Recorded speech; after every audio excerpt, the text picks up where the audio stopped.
Hansie પરમારમાં આપ સર્વેનું હાર્દિક સ્વાગત છે। તો મારો આજનો વિષય છે વિશ્વ શાંતિ દિવસ। વિશ્વમાં દર વર્ષે 21મી સપ્ટેમ્બરને વિશ્વ શાંતિ દિવસ તરીકે ઉજવવામાં આવે છે। સૌથી પહેલા આ દિવસ 1982માં ઉજવાયો હતો। આ દિવસને યુદ્ધ વિરામ દિવસ તરીકે પણ ઉજવવામાં આવે છે। 2001 સુધી વિશ્વ શાંતિ દિવસ એ સપ્ટેમ્બર મહિનાના ત્રીજા મંગળવારે ઉજવાતો હતો। 2002માં સંયુક્ત રાષ્ટ્ર મહાસભા દ્વારા 21મી સપ્ટેમ્બરને વિશ્વ શાંતિ દિવસ તરીકે ઉજવવાનો નિર્ણય લેવામાં આવ્યો। સમગ્ર વિશ્વમાં શાંતિની જાળવણી કરવાનો સંયુક્ત રાષ્ટ્રનો મુખ્ય ઉદ્દેશ્ય છે। દુનિયાના દરેક ખૂણે શાંતિનો સંદેશ પહોંચાડવા માટે સંયુક્ત રાષ્ટ્ર દ્વારા કલા, સાહિત્ય, સિનેમા અને ખેલ જગતની વિશ્વવિખ્યાત હસ્તીઓને શાંતિદૂત તરીકે નિયુક્ત કર્યા છે।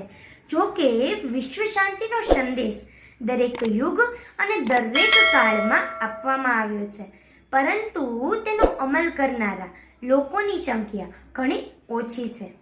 કબૂતરને શાંતિનો દૂત માનવામાં આવે છે, આથી આ દિવસે સફેદ કબૂતરને ઉડાડી અને શાંતિ દિવસની ઉજવણી કરવામાં આવે છે। આ ઉપરાંત જાપાન દ્વારા આપવામાં આવેલ શાંતિનો બેલ વગાડીને પણ વિશ્વ શાંતિ દિવસની ઉજવણી કરવામાં આવે છે। ભારતના પૂર્વ પ્રધાનમંત્રી જવાહરલાલ નહેરુએ સમગ્ર વિશ્વમાં શાંતિની જાળવણી કરવા માટે 5 મૂળમંત્ર આપ્યા હતા, જે પંચશીલના સિદ્ધાંત તરીકે ઓળખાય છે। કેટલાક લોકો વિજ્ઞાનને અશાંતિનું કારણ માને છે, પરંતુ વિજ્ઞાન તો એક સાધન છે। તેની મદદથી સારા અને ખરાબ એમ બંને પ્રકારના કાર્યો થઈ શકે છે।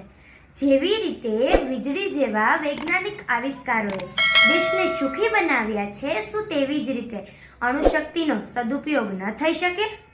અને તેવી જ રીતે વીજળી જેવા આવિષ્કારોથી વિનાશકારી શસ્ત્રો પણ બનાવી શકાય છે।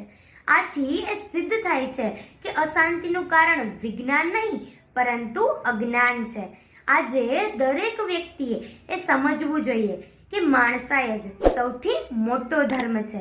ભાષા અને સંસ્કૃતિ તો અલગ અલગ હોઈ શકે, પરંતુ વિશ્વના કલ્યાણનો માર્ગ તો એક જ હોય। અને અંતમાં હું બસ એટલું જ કહીશ કે બોયા બીજ બબૂલ કા તો ફલ કહા સે પાએંગે, बोया बीज बबूल का तो फल कहाँ से पाएंगे, युद्ध भूमि में उतर गए तो शांति कहाँ से लाएंगे, युद्ध भूमि में उतर गए तो शांति कहाँ से लाएंगे।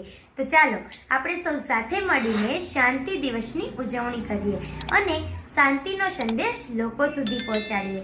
અને જો મારો આ વિડીયો આપ સર્વેને પસંદ આવ્યો હોય તો મારી ચેનલ હેન્સી પરમારને લાઈક, સબસ્ક્રાઇબ અને શેર કરજો, જેથી કરીને નવા નોટિફિકેશન્સ એટલે કે નવા વિડીયો આપના સુધી પહોંચતા રહે। Thank you.